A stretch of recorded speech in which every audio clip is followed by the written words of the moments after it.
Cerita dibuka dengan memperlihatkan Donghun si ayah yang bekerja sebagai karyawan pabrik biasa sedangkan Mihe si ibu bertugas di rumah sembari menjaga toko kelontong dan semua itu mereka melakukannya agar putri cantik mereka yang bernama Suwon tetap bisa bersekolah di tempat yang terbaik.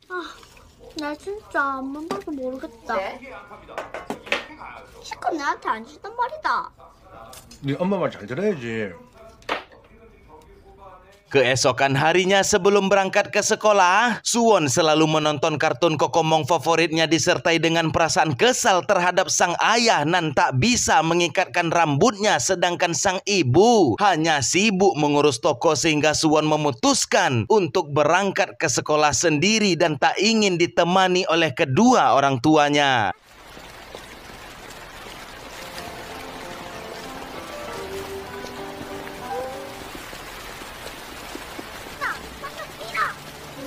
Hanya berjarak 100 meter lagi dari gerbang sekolah, langkah Suwon pun dihentikan oleh binatang pemangsa klorofil anak-anak sehingga Suwon nan malang berakhir dengan kondisi yang tak dapat dijelaskan.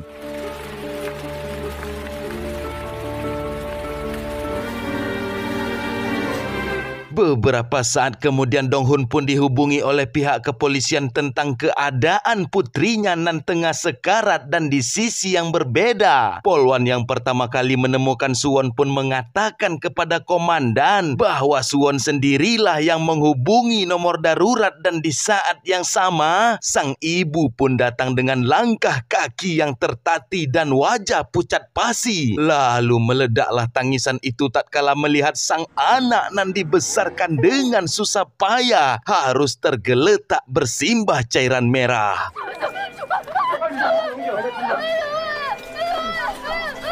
Dipanggillah salah satu wali Suwon untuk masuk ke ruangan operasi dan di sini saya sangat merasa ngilu menjelaskan apa yang disampaikan oleh dokter bahwa si binatang pemangsa merudal bagian pembuangan Suwon hingga rusak total, maka dokter akan membuatkan kolostomi alias memotong usus besar lalu disambungkan pada kulit bagian perut hingga terbuatlah seperti bibir dan dari sanalah nantinya akan keluar kotoran yang akan ditampung dengan kantong plastik di sepanjang hidup Suwon.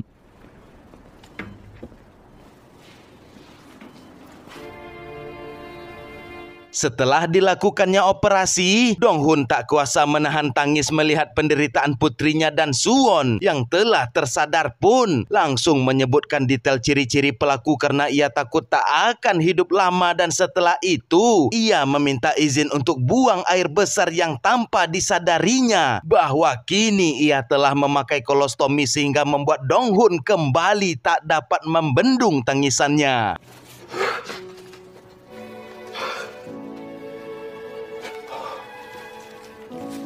Polwan yang masih ditugaskan untuk berada di rumah sakit pun memberitahukan bahwa hasil olah TKP telah keluar serta polisi telah menemukan sidik jari yang mengarah kepada 10 orang residivis, namun polisi belum bisa mengeluarkan surat perintah tanpa adanya bukti, maka polisi meminta kepada Suwon untuk bersaksi memberikan keterangan sehingga hal tersebut menimbulkan dilema bagi kedua orang tua dikarenakan Suwon disuruh untuk mengingat lagi trauma dahsyat yang terjadi.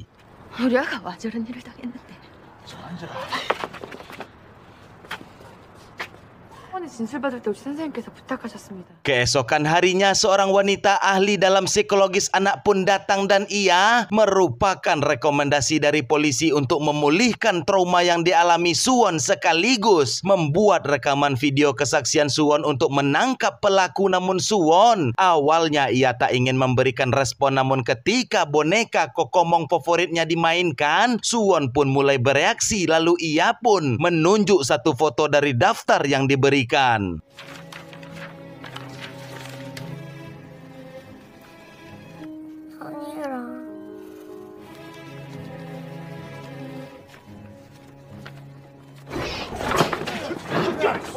Mengetahui pelaku telah berhasil ditangkap pun membuat Dong Hun segera ke kantor polisi yang sudah dipenuhi oleh wartawan, namun Dong Hun tak diizinkan untuk masuk karena terhalang prosedur yang dilakukan. Sementara itu, di televisi telah tersebar luas berita tentang seorang anak berusia 8 tahun telah dihinakan yang membuat Rina selaku tetangga sekaligus sahabat Mihe menangis histeris, sedangkan suaminya yakni Riko yang juga merupakan atasan kerja serta sahabat Dong Hun memberitahukan kepada Dong Hun agar secepatnya Dong Hun menyembunyikan Suwon dari incaran para wartawan supaya Suwon terhindar dari konsumsi publik yang akan merusak masa depannya. Dan percakapan orang dewasa itu pun juga didengar oleh Ricky dan merupakan teman sekelas dari Suwon.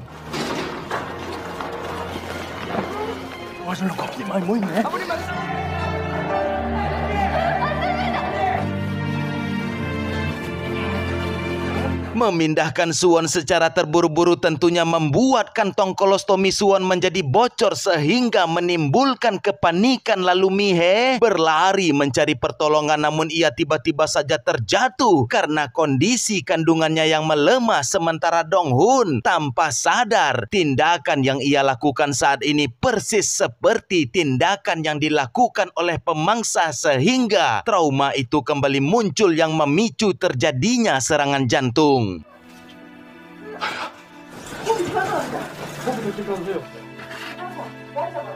Disinilah titik terendah bagi Dong Hun tatkala darah dagingnya sendiri tak sudi melihatnya karena beranggapan seluruh pria merupakan pemangsa. Maka Dong Hun keluar dari ruangan anaknya dengan derayan air mata.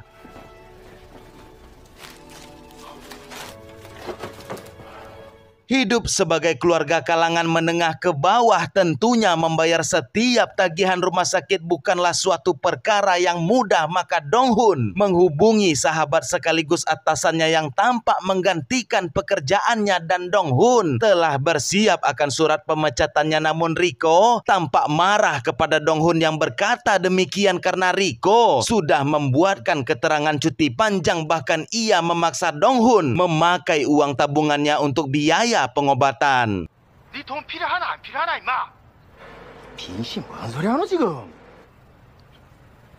Keesokan harinya Rina pun datang ke rumah sakit dengan menahan tangis karena ia merasakan kesedihan yang Mihe alami, dan Rina mengatakan, "Janganlah berlagak sok tegar di hadapanku karena aku telah lebih 10 kali mengunjungi tanpa engkau ketahui, dan sebagai sahabatmu tentunya aku akan ada untuk selalu membantumu."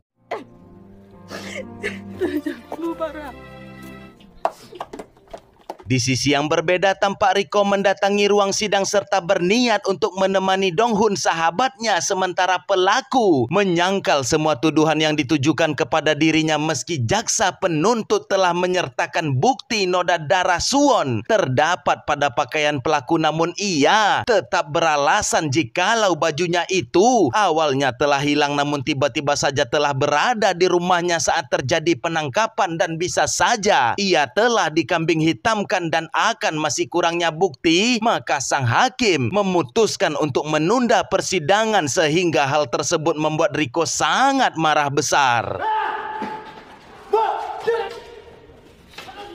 Di rumah sakit, ahli psikolog pun telah merancang pengobatan pasca trauma dengan meminta Mihe beserta sahabatnya. Bahkan polisi pun juga ikut membantu berperan menjadi karakter kokomong, dan akan hasil kerja keras mereka terbukti berhasil membuat Suwon tertawa dan bernyanyi hingga anak-anak yang lain dan juga dirawat pun ikut terhibur meski Mihe serta sahabatnya bercucuran keringat karena panasnya hawa di dalam boneka.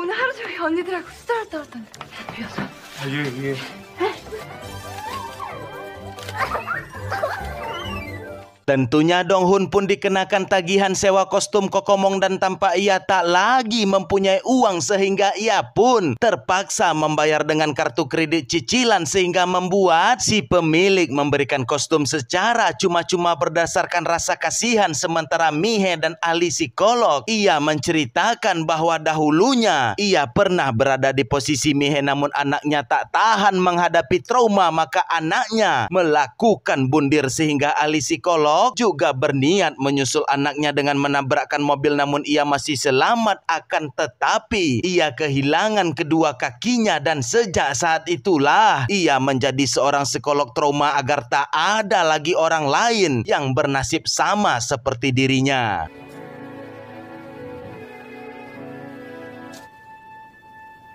Donghun pun kembali memasuki kamar putrinya melakukan tindakan yang sama persis seperti istrinya. Namun Donghun tidak mengeluarkan suara dan hanya berkomunikasi melalui papan magnetik agar Suwon tak takut terhadapnya.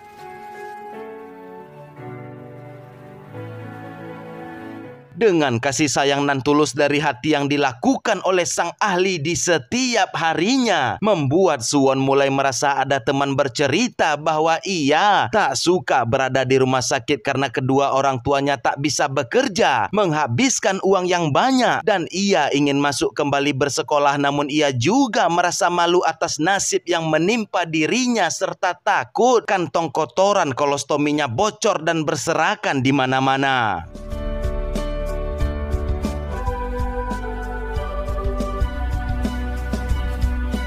Beruntungnya Suwon dikelilingi oleh orang-orang yang baik dan itu dibuktikan dengan Ricky yang merasa sangat bersedih atas ketidakadaannya Suwon, sehingga Ricky mulai menempelkan aktivitas harian sekolah pada kaca toko milik ibu Suwon, dan tindakan itu pun juga diikuti oleh teman-teman yang lain dan menempelkan pesan berisikan semangat serta dukungan. Dan hal yang sama juga terjadi di tempat kerja Donghun. Tampak mereka mengumpulkan sumbangan, begitu pun pada pertemanan sang ibu. Mereka juga berusaha meringankan beban sahabatnya, sementara Donghun sendiri tampak sibuk mencari tutorial tentang cara berbicara dengan anaknya.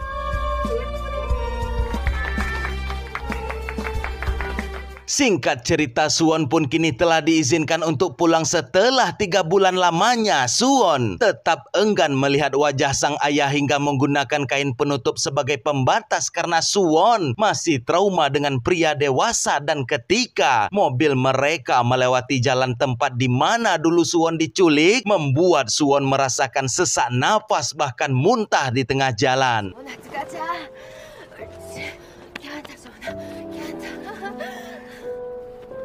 Setibanya di depan rumah, Mihe serta Suwon pun dibuat haru dengan banyaknya pesan yang berisikan dukungan. Bahkan rumah serta pakaian kotor pun telah dibersihkan dan dicuci oleh Rina. Lalu sesaat kemudian, Donghun pun dihampiri oleh Ricky yang langsung menangis terisak karena menyesal ia tidak berangkat bersama Suwon di hari kejadian. 사탕 하나 먹을래? 그날 아침에 Suwon yang kini telah bersedia untuk masuk kembali bersekolah berkat dukungan dari teman-temannya pun dipasangi kantong kolostomi oleh ibunya sembari terus memberi semangat. Sedangkan Ricky bersama gengnya dari belakang berjanji akan selalu pergi dan pulang bersama Suwon untuk menjaganya. Begitupun dengan Donghun, ia memakai kostum kokomong mengikuti dari belakang. Bahkan Donghun mendatangi langsung kepala sekolah untuk memanggil dirinya jika kantong kolostomi anaknya bocor dan memohon maaf atas ketidaknyamanan yang akan terjadi ke depannya serta meminta agar dapat untuk mengurangi interaksi dengan guru laki-laki.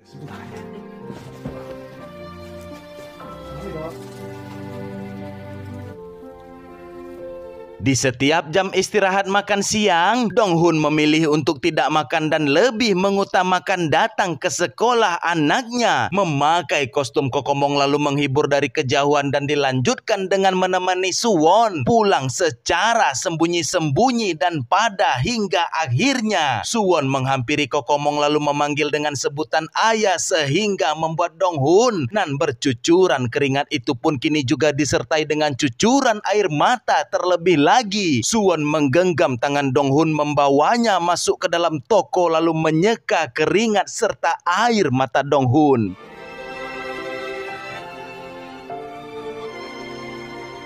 Beberapa hari kemudian tibalah surat pemanggilan Suwon untuk bersaksi di pengadilan. Maka inspektur menjelaskan bahwa tak ada cara lain selain membawa Suwon karena si pelaku melayangkan petisi bahwa ia merupakan pecandu homer kelas berat sehingga ia tak mengingat segala hal yang dituduhkan kepadanya. Dan ketika Dong-hun mendatangi langsung si pelaku pada lapas tahanan sementara, betapa tak berotaknya pelaku yang meminta sejumlah uang yang cukup besar kepada Dong-hun untuk mencabut petisinya. Bahkan ia mengolok Dong-hun dengan mengatakan bahwa dirinya sangat menikmati kejadian tempo hari yang tentunya membuat Dong-hun sangat marah besar.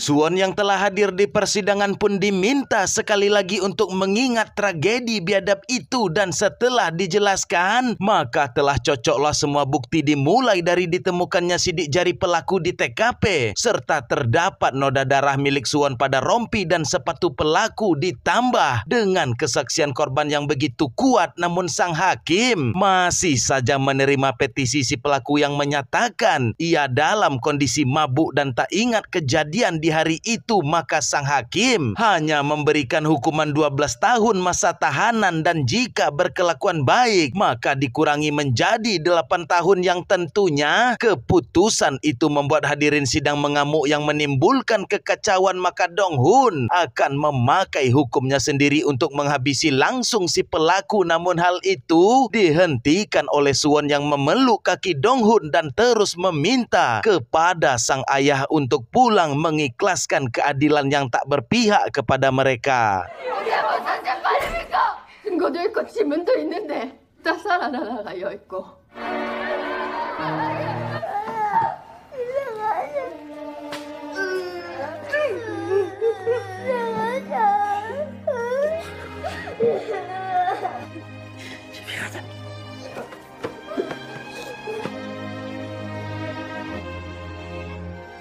Di akhir film diperlihatkan Mihae telah melahirkan anak laki-laki yang menjadikan Suwon sebagai kakak, dan Suwon sangat menyayangi adiknya sehingga berangsur-angsur pulihlah ingatan trauma itu di dalam pikiran Suwon, dan film kisah nyata ini pun selesai. Pesan dan pelajaran yang dapat kita ambil pada film ini ialah setiap tindakan buruk yang kita lakukan kepada orang lain dapat meninggalkan bekas luka seumur hidup, dan berikanlah dukungan walau sekecil apapun karena lingkungan sosial merupakan bentuk penyembuhan yang paling kuat. Dan untuk para setiap korban, ingatlah bahwa Allah tidak akan membebani seseorang di luar batas kesanggupannya. Al-Quran Surat Al-Baqarah ayat 286. Saya James mewakili Sinja Entertain mengucapkan terima kasih kepada teman-teman yang selalu support channel ini, karena dukungan itu sangat penting bagi saya agar secepatnya saya bisa kaya raya. Maka tolong bantulah saya dengan melakukan share sebanyak-banyaknya, serta tolong teman-teman bantu belilah ya, karena saya itu diberikan target oleh pihak YouTube untuk berafiliat ya. Disuruh letak keranjang gitu, dan ada targetnya juga. Dari awal ada kerjasama kayak gitu, saya belum ada jualan satu pun karena saya emang gak ngerti dagang. Jadi meskipun gak beli produk yang saya sematkan, tapi klik aja deh linknya. Mau beli apapun teman-teman nanti terserah mau beli apapun lagi, itu intinya tetap memakai link dari YouTube ini, dari channel saya ini. Nanti ada itu target penjualannya tetap masuk ke saya. Jadi tolong ya. Dan juga segala sesuatu yang kita harapkan selama ini semoga cepat terkabul, semoga cepat tercapai. Amin amin amin ya rabbal alamin.